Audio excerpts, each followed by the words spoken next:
nobody wants a work stoppage, but if our leadership is saying that the deal isn't fair, then we gotta hold strong till we get a deal that's fair for working actors. It's the difference between having health care and not for a lot of actors, and we got to do what's right by them.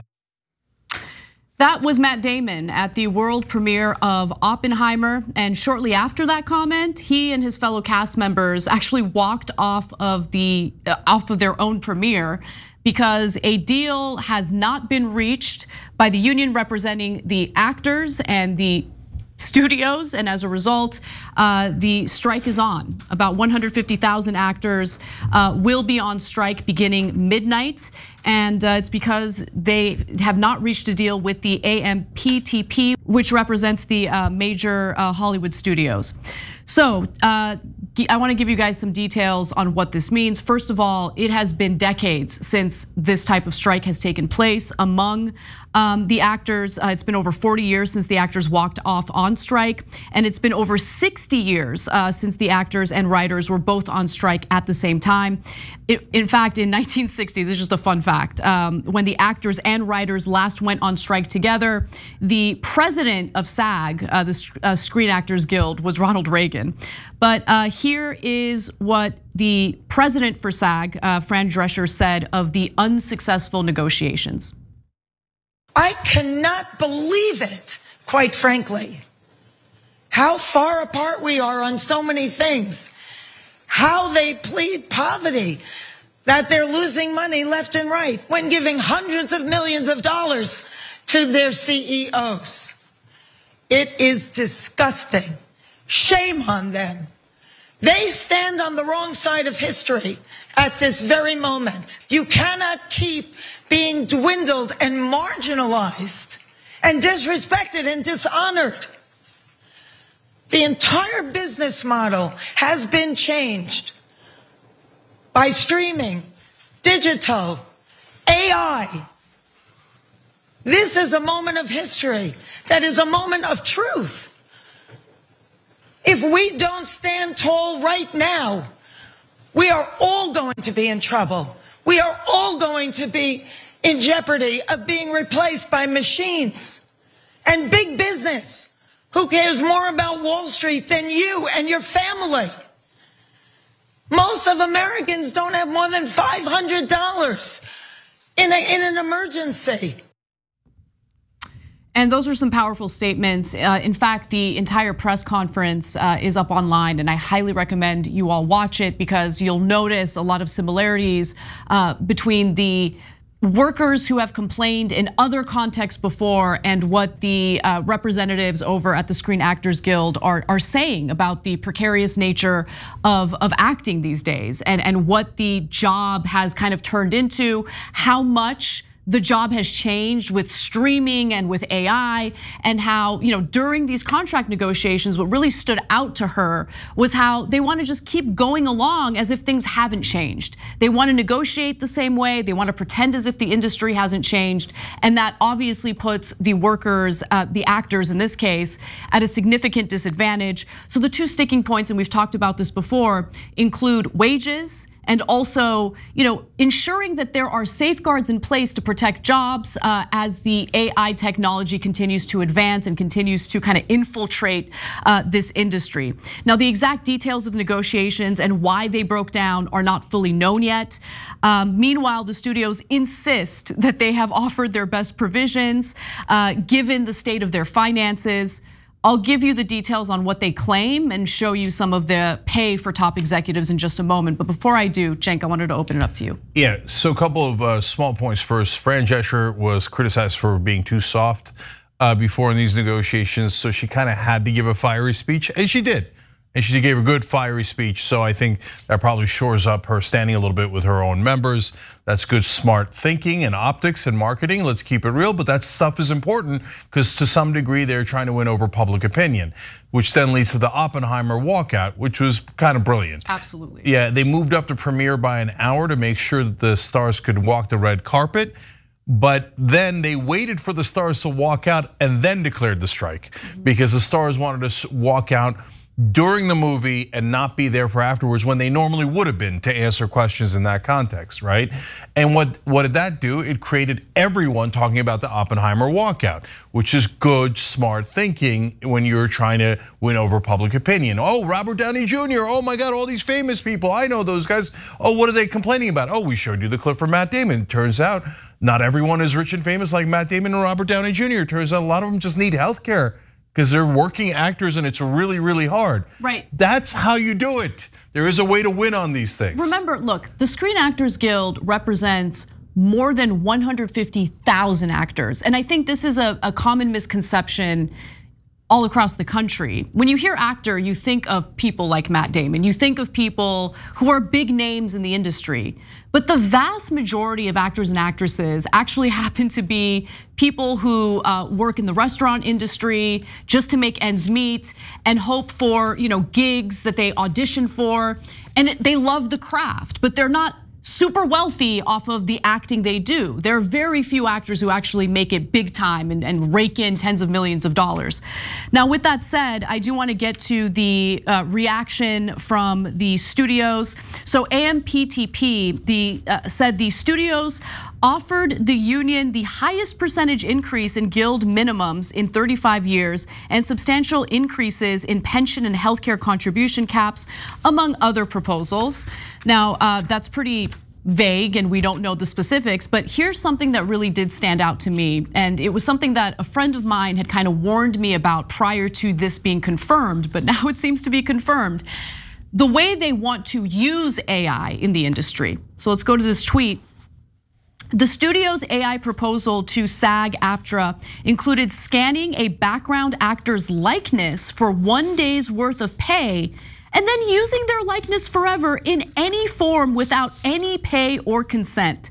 Meaning they get that one-time payment and then it's gone, it's over, right? They can then use that actor's or actress's likeness forever without ever having to pay that individual again. And let's also go to how some of the other executives have responded to this. So the Disney CEO, Bob Iger, gave a pretty harsh critique of SAG and the WGA today on CNBC specifically. Iger said, the labor situation is very disturbing to me. Coming after the ravages of COVID, he continued, this is the worst time in the world to be adding to that disruption. I understand any labor organization's desire to have its members to be compensated fairly based on the work that they deliver. Okay, and then CNBC's David Faber said the conclusion to be drawn from Iger's comments was that the guilds are not being very realistic. Iger responded, no, they're not. And maybe we should consider Bob Iger's salary a little unrealistic given the complaints that we're hearing from the Guild right now. Iger collected $65 million from Disney in 2018 alone, which is 1,424 times the company's median employee salary. Forbes placed Iger's net worth at around $690 million in 2019. He retired in 2020, but returned to Disney's helm in 2022 for a cool target annual salary of $27 million with all bonuses.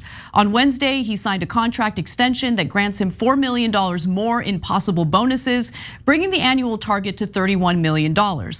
So look, I give you that information because it shows you the disconnect and the incredible wealth that blinds him to the reality that the vast majority of actors here are facing, especially with the advancement of AI technology. Yeah, so look, guys, I get why Iger's salary is so high. From a business perspective, he drove the Disney stock price way up. He takes a certain percentage of it. It happens with a lot of executives. Having said that, you don't get to say that your actors and writers are making too much when some of them can't even pay for health insurance and then pay yourself that kind of salary. So you can have one or the other. Pay yourself that kind of salary and pay all the actors and the writers, etc. No problem, okay? Everybody's boat is rising, okay, I'm good with it. But you can't say I don't have money and then you paid yourself all that money. Look, let's put up the last 5 years' salaries for the different executives, and these numbers are eye-popping. They're out of control. David Zaslav, the guy who earned it the least, I'll tell you why in a second, nearly, what is that?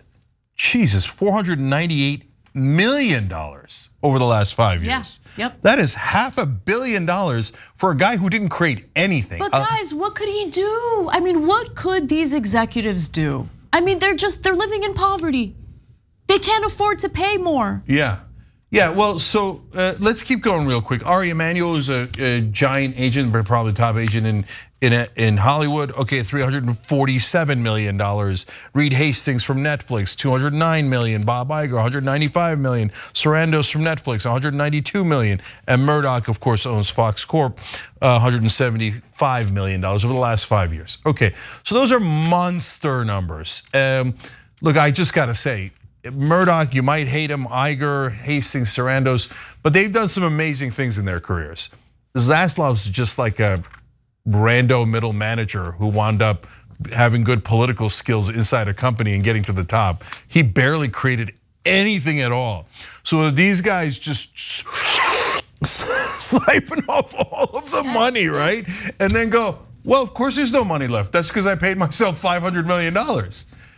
That is not convincing, not 1% convincing. So, okay, now the last part of this is super important.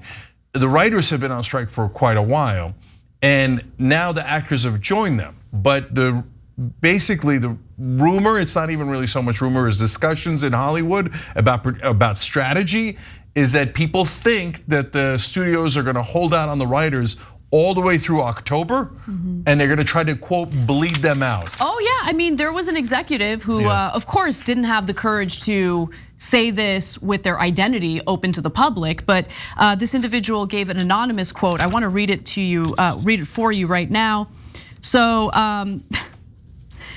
the end game is to allow things to drag on until union members start losing their apartments and losing their houses, a studio executive told Deadline. Acknowledging the cold as ice approach, several other sources reiterated the statement. One insider called it a cruel but necessary evil. No, not necessary. And so what the actors are going to do is super important. Because if they get a mid offer, obviously the negotiations are going to continue. They can't do anything without the actors. They can go for a while without the writers with like crappy scripts and bad stuff and reality shows and stuff like that, game shows. Even then you need writers, but they can patch it together, right? But without actors, you can't do a movie, you can't do a TV show. So if the actors hold out and go, no, we're with the writers and we're gonna stick with the writers, then the studios make the wrong gamble and they're gonna get hurt. And eventually they're gonna get hurt bad enough that the stock price is gonna start to go down, and then they're gonna start to panic about what? Their own bonuses, okay? Most important thing in the world, Cenk. Exactly, the minute Zaslav starts to panic about his bonus is the minute the writers have a shot at this, okay? So the actors have now joined the writers, so the writers have a fighter's chance. Yeah. But if the actors make a deal and the writers haven't, the writers are in a world of trouble, and that's just the reality of it. Well, you can help support, SAG and the striking actors. I reached out to my friend to see if there's any way to help, and so she provided a list of things that could be helpful. I want to read them to you right now. You can join the picket line. You can donate supplies. That includes food, ordering pizzas, publicly show support, and you can also purchase official SAG-AFTRA merchandise. The other thing I wanted to just quickly point out is that there is a website that you can contribute to. It's basically like a strike fund, and that's SAG-AFTRA.org. And my friend also sent me entertainmentcommunity.org as a website you can go to also contribute and help support them through the strike. And I think you're right, Cenk. I think that analysis is spot on. I think the solidarity that the actors are showing with the writers is super important. It does help to uplift the striking writers. I really hope they don't concede and agree to a crappy contract, let's just put it that way. And I'll give you one last example here. So just because I happen to be in media, and just randomly too, I happen to know a bunch of actors, right? A friend of mine who's a good friend who, we knew each other when we were both struggling, is Dollar Bill from Billions, right? So Kelly Coyne, and he's in The Americans, he's a great, great actor. And so I give you him as an example because and sorry Kelly, I didn't ask your permission. So He struggled for a long time, right? And not struggling in a bad way. He's doing Broadway, he's doing plays, he's an actor, he's a working actor. But in terms of money, he was hurt, dog, and I was hurt, and we were hurt together, right? So now he's doing all right. Now he's not Matt Damon or anything. Sorry again, Kelly. Okay. Jesus. He's gotta be, okay. What does it feel like under that bus? I know, seriously, he's a great actor, right? But I'm just saying he doesn't have a mansion in Beverly Hills or anything like that.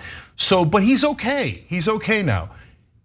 He needed the help when he was coming up. And so don't forget that for every great actor you see, whether it's Matt Damon or Dollar Bill or any of these great actors that you love in your shows, in your movies, etc., that there was a giant stretch for most of them, a long stretch, decades of barely making the bills with extra work and doing 2-3 different jobs, etc. Those are the guys we need to help in this strike. So keep that in mind. Thanks for watching The Young Turks. Really appreciate it. Another way to show support is through YouTube memberships. You'll get to interact with us more. There's live chat emojis, badges. You've got emojis of me, Anna, John, JR. So those are super fun. But you also get playback of our exclusive member-only shows and specials right after they air. So all of that, all you gotta do is click that join button right underneath the video. Thank you.